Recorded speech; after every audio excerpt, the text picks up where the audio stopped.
Right, so everybody, that's time to rejoin us. So Catherine, if you want to turn your video on and restart. Okay, excellent. So I hope you've all found your cheeses and whatever else I've asked you to scavenge up. So I'm going to go through 3 charm recipes. One of the things that I was trying to do when I picked them was to find things that A, were short, so that we're not endlessly stuck copying out vast amounts of Latin, and then B, things that would kind of leave the charm a little bit up to interpretation. So one of the things I think is sort of fun with looking at these medical recipes is that you can see usually what people care about and what they don't. So when people are asking exactly what do they need to use to write on their cheese, or exactly how are we supposed to do this, I think we'll see that the recipes don't really give us much information. So we'll do the cheese first. Hang on, if my slides would work, that would be helpful. Not wasting cheese. Okay, there we go. So this Black one, magic. It's on cheese, so you should have guessed already, it's a childbirth charm. And this is all the information the manuscript gives us. So take and write these words in butter or cheese and have her eat it. Sator Eripo tenet opera rotas. So this is a 15th century charm. And the reason that I've chosen it is that this seems to me to be an example of the scribe kind of losing the sense of what originally made the language interesting, or what made the language powerful. So oh, sorry, hang on, my laptop is just having a tantrum, let me plug it in.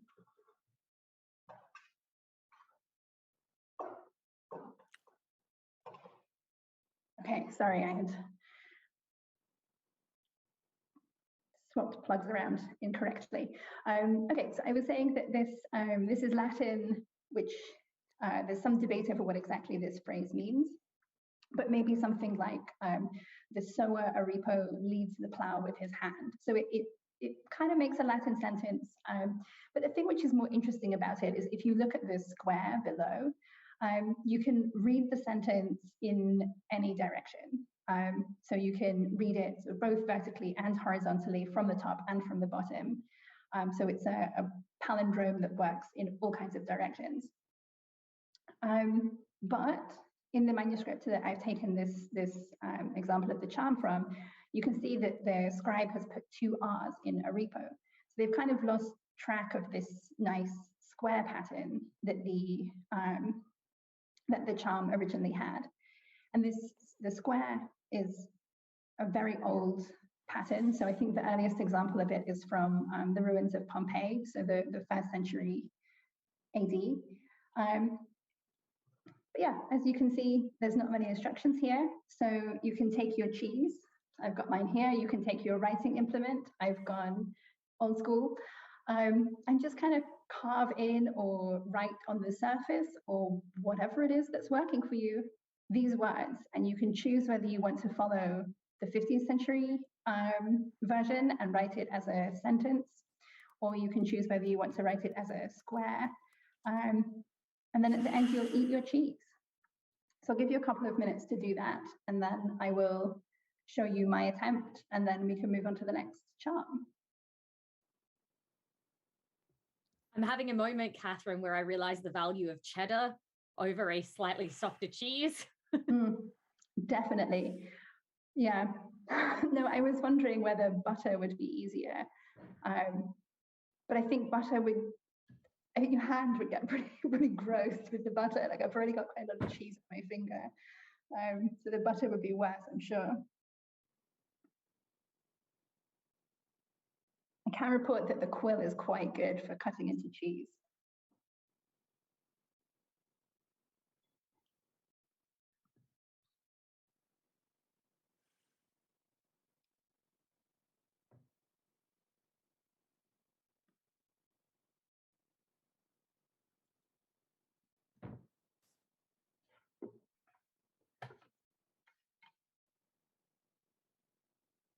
Okay, I've finished mine. I'm not sure that it's legible.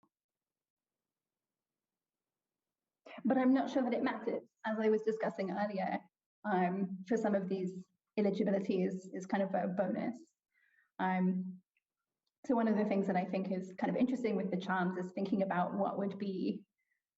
So can we just discuss the fact that holy squeezy Lita Day Machis is not the way to go with writing? Wait, Sarah, it's picking up the background of your Zoom, like your fake Zoom background. We can just see the floor of the Jesus College Auditorium. Beautiful. Put it on Twitter, please. It's yes, it's interesting. It is interesting. Have people had time to think about this one? Would you like to move on to the next charm? Might eat my cheese while I'm waiting for a response. Sarah, let me know. I think everybody's done their cheese, so let's move on to the next charm. Super. Okay. So this one is also from the 15th century, and I haven't translated this one because I think it's harder to copy things when we don't know what they mean. And because the written charms use Latin and use Greek and use these unknown words, and they really don't use the vernacular, I thought I'd pick this one as an example of potentially unknown words. So some of you may recognize some of the words, some of you may recognize all of the words, some of you may recognize none of the words. And it would sort of be your, it would be up to you to decide whether or not you thought this charm was trustworthy.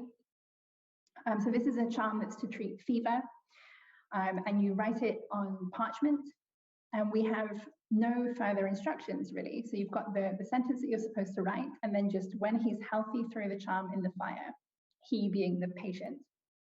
So one of the things that I think is sort of interesting here is seeing that you might have to figure out, either you might know what to do with the charm already, or you might have to figure out what you think charms want from you.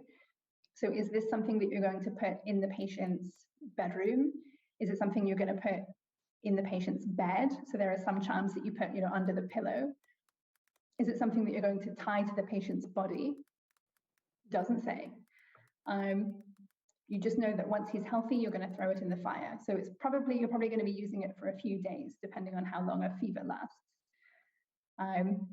So I'm doing mine as a kind of emergency charm. I'm doing mine on a little scrap of paper like this. And I'm assuming that mine is going to be rolled up and worn around the patient's neck. So that's quite common for charms, that you would have like a pouch that you could hang around the neck with the charm inside. And so sometimes you take the text, and sometimes you also add in certain other things. So I think there's one where you fold in gold, frankincense, and myrrh. I thought about doing that one with everyone today until I realized that nobody was going to have gold, frankincense, and myrrh lying around their house. So I gave up and did this one instead. Yes, I'll translate the charm for you in 2 minutes once you've had a chance to copy it down and to eat your cheese.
So we have 2 questions. Are those actual plus signs in between the words? And do you have to write the actual plus signs? And then there's another one from Jerice, which says, other people don't have gold, frankincense, and myrrh just lying about their house. Who are these people? I know, well, have to be accessible to all. Even those people who don't have spare gold. As for the crosses in between, so if you look in the manuscript image above that's the same charm that you're copying. So you can see between the words there are little crosses that are quite faint. And so I suspect that what these are is they're kind of guidelines for somebody to come in later and fill them with maybe red ink, which is quite common in other manuscripts. And I think you are supposed to copy them down. So you sometimes see them in spoken charms when they are indicating to kind of make the sign of the cross over yourself. And I think here they're also kind of built into the kind of whole project of what it is that you're copying. So I have copied them in mine. But again, I mean, this is the full instructions, and we don't have surviving examples of these. So it's sort of hard to know. I assume yes.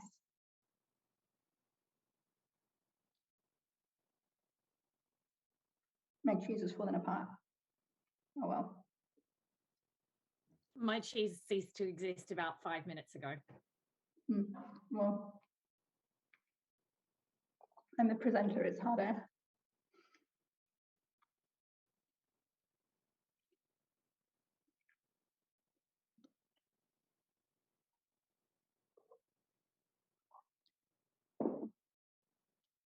Okay, so having made my little scrap of an example and eaten my cheese, I can give you a translation of this. So this text is a theologically sound charm, so it's common Christian phrases. So it's in Greek, transliterated into the Roman alphabet, and in Latin. And so what it means is, it's kind of versions of a prayer that means, Holy God, Holy Mighty, Holy Immortal, have mercy on us. And then we switch to Latin. So in the middle of the second line of the text, we switch to Latin, and then we have I am Alpha and Omega. So those two O's together are the kind of medieval Omega. And then Christ conquers, Christ reigns, Christ commands. And so the XPC that you're seeing there, that's an abbreviation for Christus, so the Latin Christ. And so I think this one, I was hoping that you would get some sense of the uncertainty that somebody might face if they were not literate in Latin and they found themselves copying something. So we have plenty of charms like this one, where the instructions are in a vernacular language, but the words of the charm are in Latin or Greek. And so if you were worried, as one of the scribes I mentioned earlier was, about whether or not your text was legitimate, this is the kind of problem that you'd face. So I assume we're now ready to move on to the last example I've got for you, and then we can mess around with it, and then we can have some Q&A. So this last one, this is an earlier one, so this is from the first half of the 13th century. And it is one that you're supposed to look at every day. So I thought that this might be one that you maybe want to spend a little bit more time making it nice. And so you can kind of keep going through that as we have Q&A if you want to. So it's something that you look at every day. It says that these letters are Greek. I don't believe that to be true. But if you see this repeatedly, you will kind of win favor from everybody, and you'll have great happiness. So that's something that everybody can use more of. So maybe we can give you 5 minutes or so to get started, or Sarah will maybe take over and let me know what's coming in on the Q&A. And so I can just sort of chat while you guys are making beautiful examples of this to share with us on Twitter. I'd just like to say that I need to copy this down because I need to win favor with people every day. Yeah. So the questions that have come in are, of course, the question that we had earlier there is the relationships between charms and political or other slogans. The person clarified after you commented on that is examples of believe in Brexit or lock her up or things like that we use today. did they have equivalent relationships between charms and political or other kinds of slogans? So the only example that I can think of, it's not really a political slogan, but it's a sort of political use, maybe, post-medieval. So there's a sentence that gets used in medieval charms that are for protection when you're traveling. And that gets, in the early modern period, that gets put on coins. So you have the coin is kind of politically claiming, like, the coin has the face of the ruler, it's making a sort of political statement. But it also has this sentence which is supposed to protect you. So as you travel carrying your coins with the face of the king, you're also kind of protected by this biblical verse which appears in protective charms, and it's like it was very commonly used in protective charms. So that's kind of an example, maybe more of, you know, the politics co-opting what the charm is already doing to try to strengthen that sense of the king having the power to protect you, or that you're carrying the king's symbols will protect you, maybe. And the other thing I was sort of thinking about was how charms, this isn't really slogans, but this is kind of with political movements, charms change. So the example I'm thinking of is after the Reformation, saints become obviously less important. And so you have a charm against nightmares that refers to St. George during the medieval period. And in later copies, it stops referring to St. George and it takes on, it starts to refer instead to King Arthur. So it's taking on another sort of English national symbol, but one that's not associated with Catholicism in the same way. So there's a kind of interplay between what's happening in politics and what's happening in the charms. And I have a colleague, Kate Leach, who also works on charms, but from the Welsh context. And she's found, you know, in the late medieval and early modern period, she's found charms that start to sort of similarly push Welsh national identity into the charm texts. And so they're maybe being used as something that you would, you know, that you might know by heart, you might repeat. Often, depending on what the charm is for, they can be used perhaps to kind of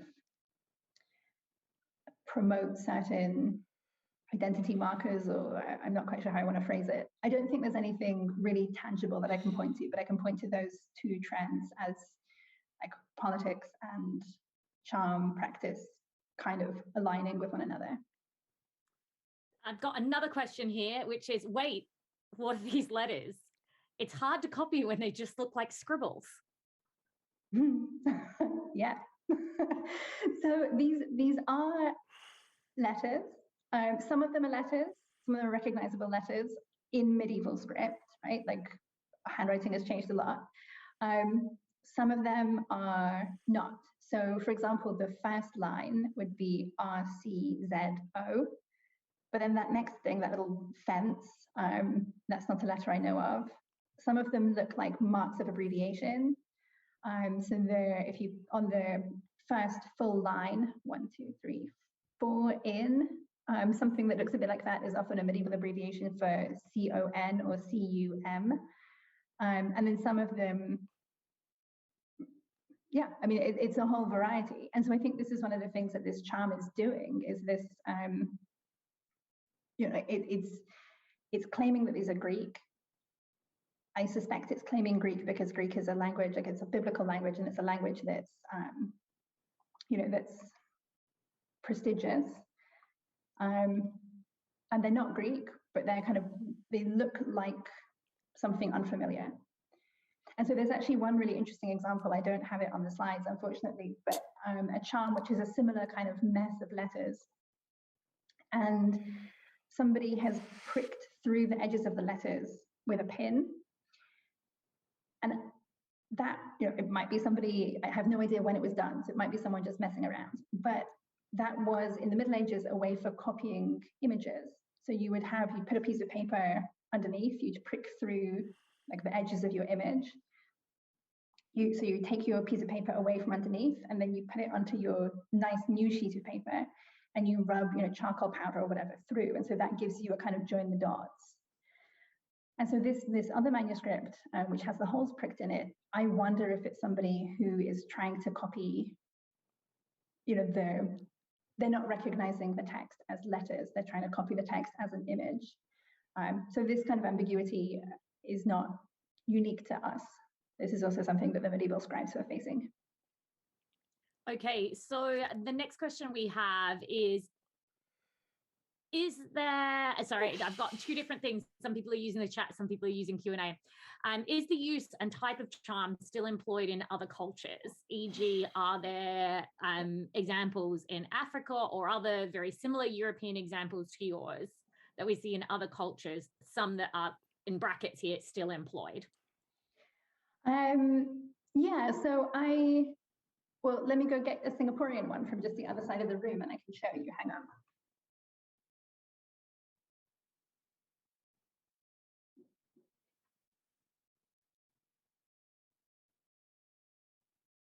So I went to a temple here where they were making these because I thought it was really interesting in the context of what I study. But so you have something like this, which you can, I'm not sure what this one is for actually, but I know that they can be used for healing purposes and they can be used for protection. So it's a similar, it's not the same as examples that I have in the medieval English context, obviously, but it's a similar idea about how text can be used. I've seen examples in, I think it would be quicker to list places where I haven't seen examples, and it's basically only places that I haven't looked. I think everywhere that I've looked, I've found examples of people using either spoken or written words in an attempt to influence their physical status, their health, whatever. So it's very, very widespread. One of the things I'm kind of interested in studying at some point is looking at how the kind of interaction with the charm might be similar across different places. So I think a lot of the scholarship on charms has looked at the stories that the charms are telling, and so it's harder to compare across different cultures if you're looking at, like, does this charm tell a story about Jesus? Whereas, a childbirth charm, is that written on cheese in other cultures? It doesn't matter what the narrative is, whether it's a Christian narrative or not, but which practices are kind of crossing over cultural boundaries and religious boundaries. And we know that some charms were used by people who were not necessarily practitioners of the religion that the charm kind of claims. So there are examples from medieval Spain, where you have a mixture of Christians and Jews and Muslims. We have records of people using charms that pertained to one of the other religions. So yeah, I think there's kind of a lot more to be done on how these things are being used and comparatively around the world. Somebody here has said, oh dear, if I can't be sure I'm copying this down correctly, how would I know that it will work as it should? I couldn't accidentally be writing down a curse, could I? Yes. Yes. So that's kind of the fear for medieval people. So this is why the penance is higher for somebody who's using charms without education than it is for somebody who's using charms and is educated. So it's that fear that you might say it wrong or copy it wrong.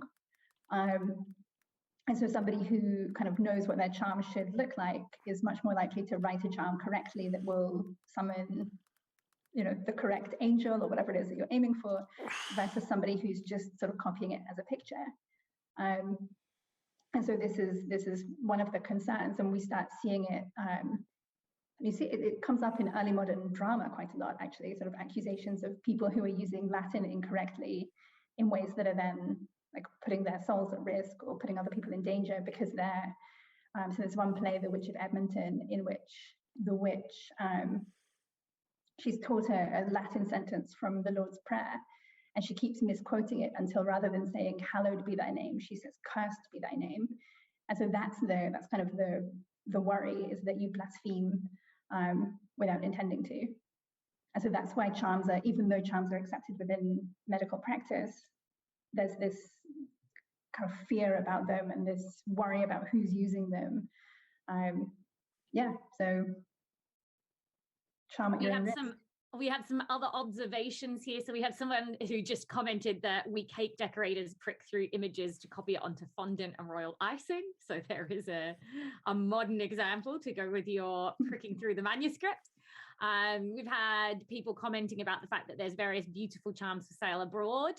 And then we've had somebody who's given another more recent example from the Foundling Museum in London, which has a fascinating, powerful exhibition called Threads of Feelings from a number of years ago. It was about how babies in the 18th century who were separated from their mothers often left them with their own charms, jewelry, coins, or cloth. And there's a question here about if there's any psychological connection between using charms and chanting slogans.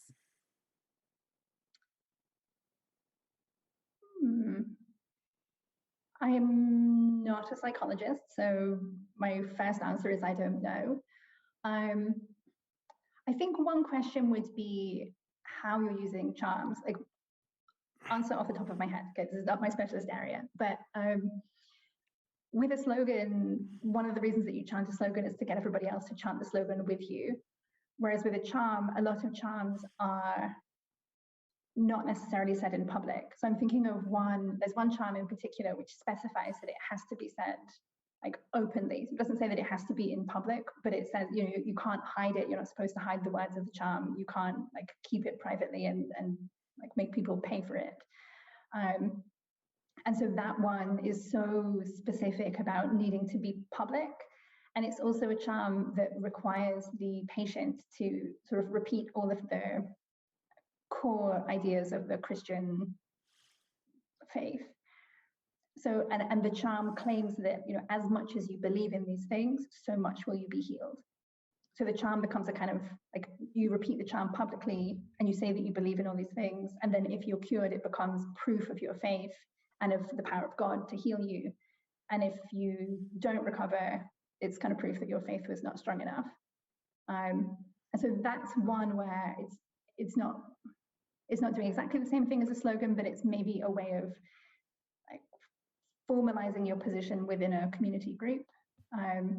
But I think that that's maybe unusual, just given how much emphasis it places on the need to say it publicly. Okay, we have another question here, which is really important for all of us who've tried to copy this out. Will the great amount of happiness last my whole life? Well, you have to look at it every day. So I assume as long as you keep looking at it every day, then it lasts. If you stop looking at it, this is why this is the one that I've given you the most time, so that you can make it very nice and not be, you know, ashamed to have it on display somewhere where you'll see it regularly. So there any other questions? Put them in the Q&A box now. That's all the questions that we've had so far, Catherine. So we're supposed to write this out, look at it every day, and then we will have great happiness for life. That's the as well as favor from people. That's the claim the manuscript makes. As I said, I haven't tested it. You haven't tested it. I feel like this is really important for Meeting Mojo, that I need to write this out for every meeting I have going forward. Put it in your office. Yes, I don't think there's any more questions coming through. So thank you all for joining us today. It's been really great to have a chat with Catherine about medieval manuscripts, medicine and charms. Thank you so much for joining us. And we hope that Catherine, all of you will tweet the pictures of your cheese to us. We've got some people saying thank you in the chat box, Catherine. And also you've mentioned that the slides and the manuscripts, if anybody actually would like access to any of these who is a medievalist, you're also happy to share them. Is that correct? Yes, absolutely. If you want to flick back to the first slide, just so everybody can see those hashtags again. We'd love to see the pictures of your cheese. Mine is already up there and has already been liked by Julian Huppert, the director of the Intellectual Forum. And I've already got 2 texts asking me if I've eaten it, to which I said the answer is yes. Thank you all for joining us. We hope that you'll put your pictures up, and anybody who does wish to contact Catherine, her information is on the Intellectual Forum site. She's one of our senior research associates, and we'll be delighted to see what she next finds when she's hunting around manuscripts in Cambridge and beyond. We know that a number of these manuscripts are actually from Cambridge or from the British Library, so are generally accessible to people, or at least local, I'm guessing. Thanks so much, Catherine. Thank you.